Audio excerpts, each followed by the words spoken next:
ساتھ بھی ایک سوال تھا جو کل میرے ذہن میں آیا تھا، میں نے کہا تھا پوچھوں گا ضرور۔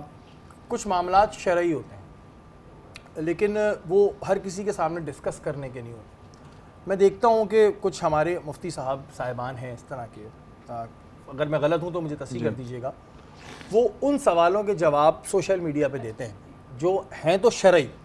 لیکن بعد میں انہی سوالوں کے میمز بن رہے ہوتے ہیں، جوابوں کے میمز بن رہے ہوتے ہیں، مذاق بن رہا ہوتا ہے۔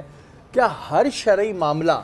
اس طرح سوشل میڈیا پہ ڈسکس کرنا چاہیے؟ کیونکہ آپ مفتی ہیں تو آپ زیادہ بہتر مجھے بیان کر سکتے ہیں۔ بسم اللہ الرحمن الرحیم۔ شہری بھائی بہت خوبصورت سوال ہے۔ آپ تمام بھی ایک فیلڈ سے تعلق رکھتے ہیں، آپ کی ماشاءاللہ ایک فیلڈ ہے، تو آپ کو پتہ ہے آپ کی فیلڈ کی بہت ساری باتیں ہوتی ہیں جو ہر جگہ نہیں کہنے کی۔ بالکل میں ہمیشہ ایک بات کہتا ہوں کہ اللہ رب العزت نے قرآن کے اندر ارشاد فرمایا کہ میں علیم بھی ہوں اور حکیم بھی ہوں۔ علم اور حکمت جب تک ایک ساتھ نہیں ہوگی تو اس کا کام نہیں ہوگا۔ علم یہ ہے کہ مجھے کیا بولنا ہے، یہ نالج ہونا، جیسے ایک مفتی کو شرعی نالج ہوتی ہے مجھے کیا بولنا ہے، کیا کرنا ہے۔ حکمت یہ ہے کہ مجھے کہاں بولنا ہے۔ جس شخص کو وہ موقع محل نہیں معلوم ہو تو اس کا کیا بولنے کا فائدہ بھی نہیں ہے۔ تو اس وجہ سے بہت سارے شرعی ایسے مسائل ہیں جو اس جگہ پر بولنے کے نہیں ہوتے، کیونکہ بہت سارے ایسے معاملات بھی ہیں جو شرعی مسئلے ہیں لیکن وہ عوام کے سامنے نہیں بیان کیے جاتے، پردے کے مسائل کے حساب سے، بہت ساری چیزوں کے حساب سے، کہ ان کو بیان کرنے کے قابل وہ نہیں ہوتے۔ اگر میں حدیث مبارکہ کو دیکھوں تو رسول اللہ صلی اللہ علیہ وسلم کی آپ کی حدیثیں ہیں کہ تم میں سے بہترین شخص وہ ہے جو نماز پڑھے، پھر ایک جگہ فرمایا تم میں سے بہترین شخص وہ ہے جو کہ روزہ رکھے، ایک جگہ ہے کہ تم میں سے بہترین شخص وہ ہے جو کہ اپنے اہل و عیال کے ساتھ اچھا ہو، تم میں سے بہترین شخص وہ ہے جو صفائی کا اختیار کرے۔ اب کس نے پوچھا کہ بہترین شخص ایک ہوتا ہے نا آپ نے سب کے لیے،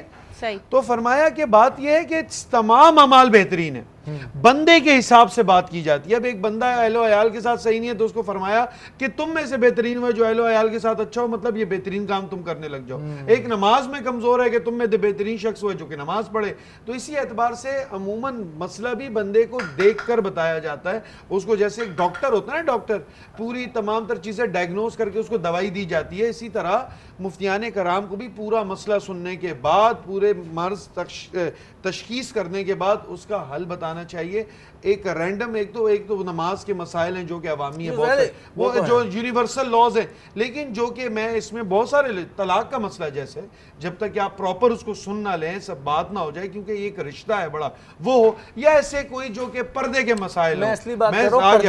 جو ایسے ہوں جو خواتین سے ریلیٹڈ پردے کے مسائل ہوں یا دوسرے پردے کے مسائل ہیں، مردوں سے ریلیٹڈ جو بھی پردے کے مسائل ہوں، جو بھی ایسی بات ہو جو آپ کو پتہ ہے یار میں والدین کے سامنے بیٹھ کے بھی نہیں کر سکتا، تو اس کو آپ سوشل میڈیا پر اس طرح کہنا میرے نزدیک مناسب ہے۔ جتنے بھی ظاہر مفتی صاحبان ہوتے ہیں، علامہ صاحبان ہوتے ہیں، ہمارے لیے قابل احترام ہے، ہمیں تو ظاہر علم نہیں ہے، علم آپ کو ہوتا ہے، لیکن ظاہر افسوس اس بات کا ہوتا ہے، میں آپ کی نیت پہ بھی شک نہیں کرتا کہ آپ کی نیت کچھ اور ہوتی ہوگی، لیکن جو ہماری نوجوان نسل ہے نا وہ اس کو مذاق کے طور پہ لینی پڑتی ہے، اور شرعی چیز میں مذاق نہ آئے تو بہتر ہے۔ صرف یہ ایک درخواست تھی اور میں نے اسی وجہ سے مفتی صاحب سے بھی یہ سوال کیا۔